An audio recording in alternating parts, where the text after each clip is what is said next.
Hola, buenas noches, bienvenido a auditorio de Radio Zacatecas.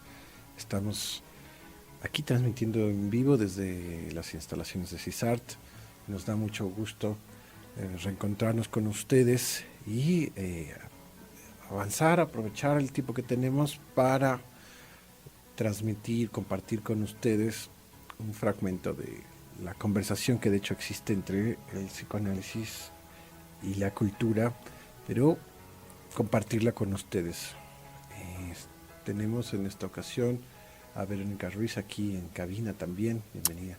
Hola, ¿qué tal, Aldo? Buenas noches a todos nuestros radioescuchas. Es un gusto estar en una emisión más de Psicoanálisis y Civilización.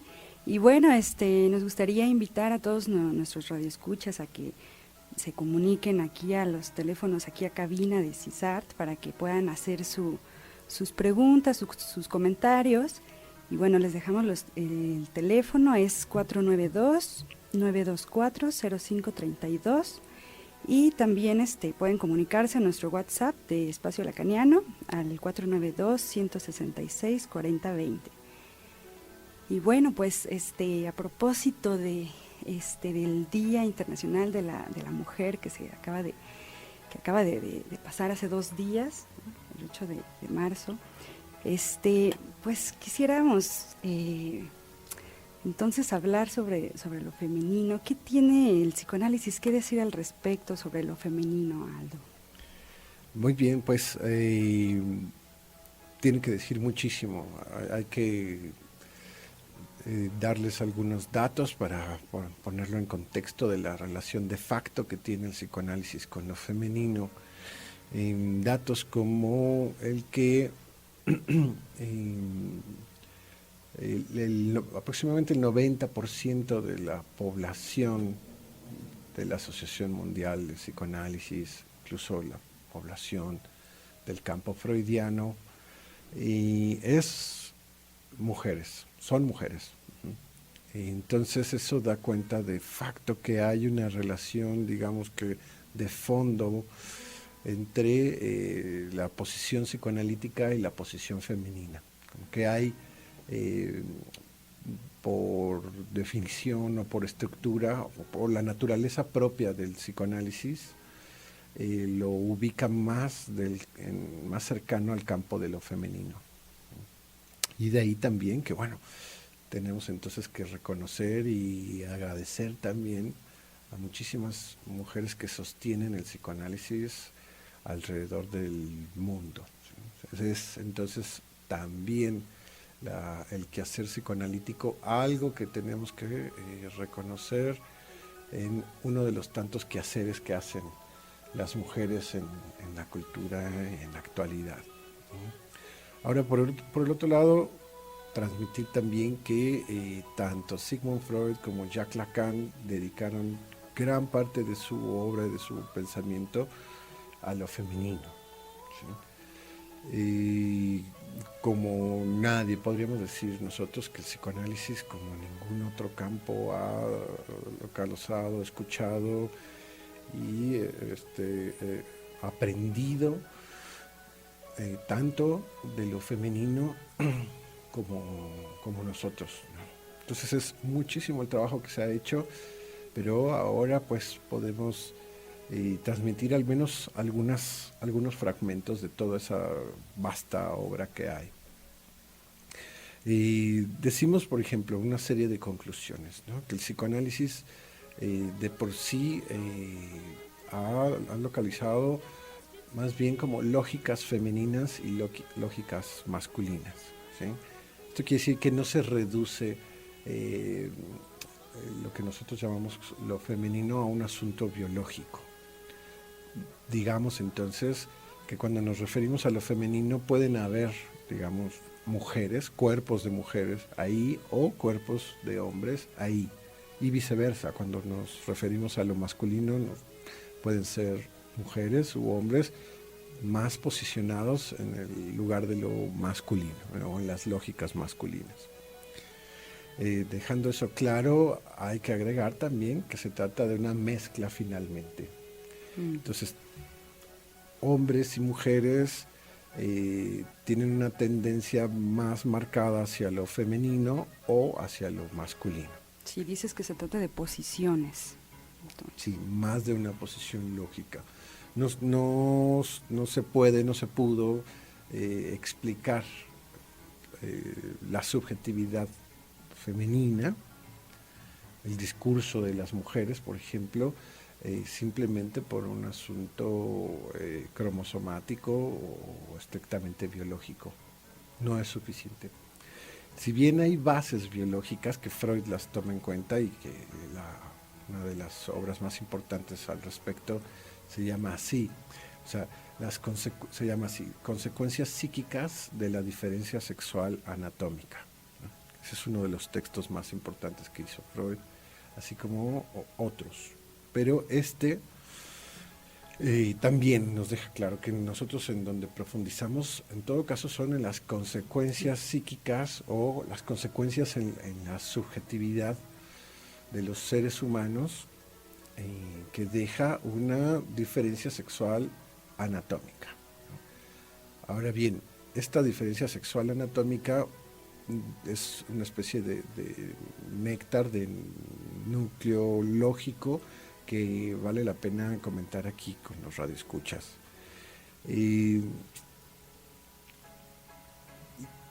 Lo femenino está definido, o sea, el asunto de la diferencia sexual anatómica es así, es macho o es hembra. Es la mera cuestión biológica. Y si se fijan, el ser humano, todos nosotros, solemos observar y describir esa diferencia en términos de hay o no hay. ¿Sí? Cuando observamos, por ejemplo, un ultrasonido o cuando de plano nace un bebé, digamos que la humanidad observa ahí si hay o no hay. O sea, si está el genital masculino o no, si está, digamos, ese atributo o no está. Y entonces podemos decir aquí que el lado hembra o el lado femenino esté marcado por el no hay, ¿sí? O sea, tiene consecuencias en la subjetividad femenina, ¿sí? En el psiquismo, digamos, de lo femenino y por supuesto del lado de lo masculino, ¿sí? Donde ya después el asunto estrictamente orgánico, genital, realmente tiene su funcionamiento pues, natural, biológico, etcétera, ¿no? Pero lo que marca a la subjetividad y junto con eso a la sociedad humana son las consecuencias alrededor de eso. Entonces, cuando hablamos de lo femenino, vemos que hay una marca, y esto lo escuchamos en la clínica también, en las mujeres que asisten con nosotros, pero se puede observar también en la civilización, que hay una marca en relación a una represión. Digamos que ese no original, ese no hay original, va a tener un montón de manifestaciones en la cultura y en la historia de las mujeres. Sabemos, por ejemplo, que las mujeres sufren una violencia en el exceso de represión. Independientemente de que hayan sufrido golpes, acosos, etcétera, todo lo que conocemos, en términos generales podemos decir que a las mujeres desde que nacen y desde que son educadas se les cría con más sanciones, con más represiones. La palabra no, quiero decir, sí. La palabra no la encontramos más dirigida al sector femenino. No puedes hacer así, no debes de hacer esto, no se te está permitido aquello, en fin, no. Entonces no solamente es la marca esa del no es macho, por lo tanto es hembra, ¿no? Y entonces una definición en función de una negación, de un atributo, sino que a su vez se le empieza, de por sí la represión, cuando es la represión en exceso, es registrada en el ser humano como una violencia. ¿Sí? O sea, es una violencia y genera violencia. Entonces, en el caso de las mujeres que reciben con mayor intensidad sanciones negativas, que las localizamos sociológicamente, históricamente, hasta en estos asuntos de no se les está permitido votar, no se les está permitido la libertad del goce sexual, la libertad social, no podían entrar a bares, no podían, etcétera, etcétera. No. Es una acción que recae sobre todo en lo femenino. No quiere decir que no, otra vez no recaiga en lo masculino. La represión de por sí es necesaria para la vida social, pero el exceso de esta es la que viene a ser de por sí un acto violento, pero que además genera violencia y que evidentemente también está prohibido que se manifieste esa violencia. Entonces, también pasa por el no está bien que una mujer sea violenta, ¿no? Exacto, entonces ahora doblemente, o sea, tu exceso de represiones me genera violencia, pero además me reprimes o me prohíbes manifestar esa violencia, ¿no?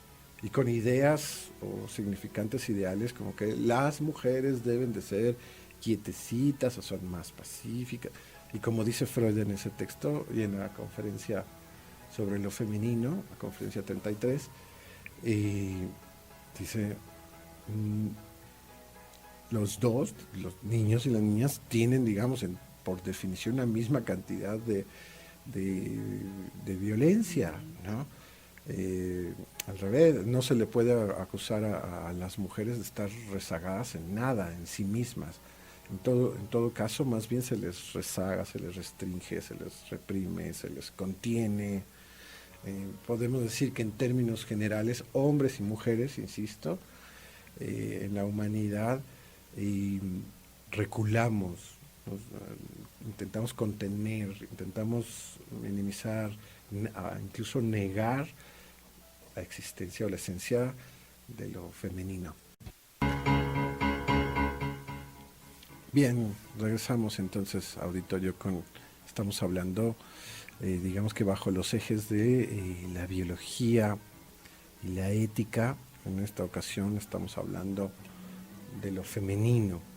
Y decíamos que puede ser del orden del sentido común, pero el psicoanálisis hace realmente todo un estudio y una escucha alrededor de la relación que tienen las mujeres en lo femenino con una cantidad de negativas y de restricciones. Es el no hay, el no tiene, el no puede, el no debe o no quiere, que son definitivamente como manías ahí automatizadas en el pensamiento del ser humano y ejercidas por hombres y por mujeres. O sea, es bien claro cómo estas negativas pueden aparecer aparentemente por la mujer misma, o sea, ahí donde ya ellas mismas son las que se contienen, las que se reprimen, y entonces surge la idea obvia, lógica, de la mujer que no se reprime, o la mujer que sí ejerce su libertad de expresión, la libertad sobre su cuerpo, sobre su sexualidad, etcétera, que no se queda en la línea del no hables, ¿no? Del calladita te ves más bonita, o de que la contención, la restricción tiene que ser un rasgo que acompaña a lo femenino y junto con lo femenino a las mujeres, ¿no? Uh-huh. Como si formara parte de su ser. Como si formara parte, claro, ¿no? Como si ya fuera eso parte de lo femenino. Y lo es, pero desde esta imputación, ¿no? No lo es en términos estrictos. Lo que hacemos, por ejemplo, mucho en el psicoanálisis, con el tratamiento de las mujeres que se psicoanalizan, Pues efectivamente es localizar cómo ellas viven, experimentan una relación con esa idea de la ausencia, de la restricción, de la privación, de la frustración, y cómo ellas mismas van construyendo como soluciones sustitutivas, ¿no? Eh, Cómo ellas van construyendo ideas de cómo sería si yo no fuera así. Entonces yo sería otra, o es otra mujer, otras mujeres u otras personas a las que sí se les está permitido ejercer X o Y, ¿no? Pero esa idea de que a mí no, no es una idea así nada más, sino que Freud la califica como una herida narcisista, digamos, muy profunda que se genera en la infancia, ahí donde las niñas y los niños se percatan de la diferencia sexual y se van inscribiendo en lógicas de este tipo, donde en las lógicas femeninas vemos cómo está acompañado por el no, no, no, no, no, no, la cantidad de restricciones, ¿no? Nos hace pensar qué hay ahí como para que nos tengamos que defender tanto. Es como si en términos generales la humanidad, hombres y mujeres, nos defendemos de lo femenino.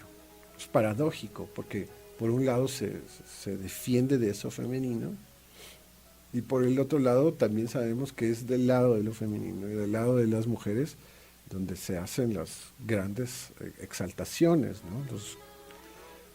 Puede provocar también esos grandes amores, esos grandes monumentos dedicados a la mujer. Sí. O sea, donde también está el otro lado del que podríamos llamar del amor. No sé cómo pueden causar el amor. El amor, la exaltación, la divinización, ¿no? Incluso. De nosotros también, de hombres y de mujeres, ¿no? La divinización, por supuesto, tenemos ahí diosas mujeres, ¿no? O la Virgen María, etcétera. Pero que es un tema, es una responsabilidad de la humanidad. Es una de las cosas que quisiera agregar hoy también, ¿no? Que el tema de lo femenino, el tema de la violencia contra lo femenino, de las problemáticas en relación a la liberación de eso femenino, a la escucha de su palabra, del respetar cuando la autorización de una mujer, por ejemplo, en términos eróticos, el permiso de la mujer, no franquearlo eso, ¿no? Y es un problema de la humanidad. Cuando se habla de cómo se va a resolver este asunto de la violencia, de la represión, es un asunto de todos, ¿no? Lo femenino nos evoca a todos, y hombres y mujeres en mayor o menor grado tenemos una especie de cuidado alrededor de lo femenino, ¿no? Y que en términos muy tácticos se utiliza el mejor restringirla, mejor cancelarla, ponerla como que en desventaja, ¿no? Si regresamos al texto de la diferencia sexual anatómica y sus consecuencias psíquicas, vemos que para el ser humano, el niño y la niña, se dan cuenta de que no hay como tal una igualdad en los sexos. En el caso del hombre se instaura lo que Freud llama como la angustia de castración. O sea, al ver que la niñita no tiene pene o la madre no tiene pene, en él se le construye una verdad, dice Freud, de que es posible perderlo, pero se ubica en el lado del tener. Y en el lado de la niña se ubica en el lado del no tener, ¿sí?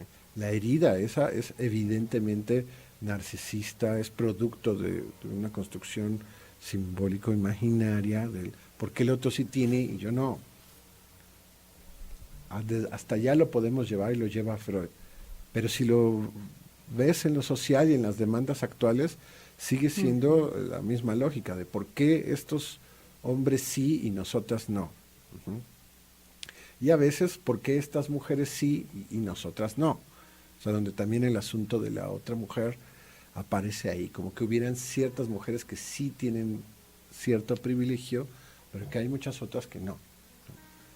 Entonces, hay una experiencia subjetiva, podemos decir generalizada, como de protesta De por injusticia, ¿no? También. de justicia y de necesidad de indemnización, de reparación. De reparación. O sea, ahí donde también la mujer ubica que el otro es el que sí lo tiene, el otro es el que sí puede, el otro es el que sí.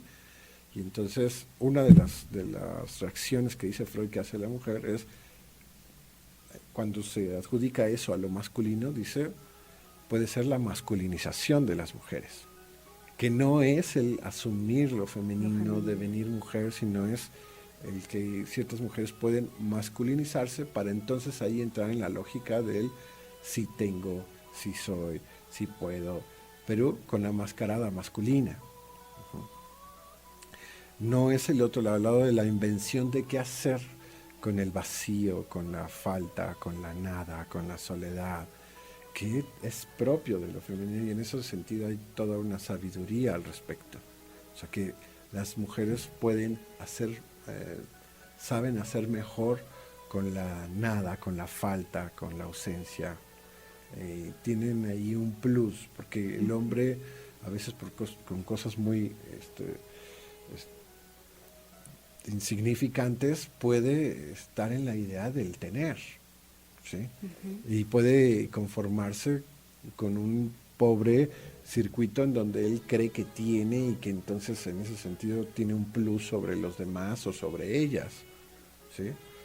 Y no, es una creencia también falsa. Sí, no lo exenta, digamos, también de vérselas con la falta, con, con la soledad, ¿no? Pero digamos que aquí en el terreno de lo femenino, como que ya se sabe más qué hacer con eso, ¿no? Sí, por las buenas, aprendido por las buenas o por las malas. En un proceso analítico, digamos que lo que sucede es ver efectivamente, localizar cuáles han sido las soluciones que ha creado esta mujer en su vida y cuáles siguen siendo resonancias de aquella herida narcisista original o aquella impresión o aquella sensación de estar en déficit, de estar en desventaja. Porque lo que vamos descubriendo es que muchas veces es una sensación.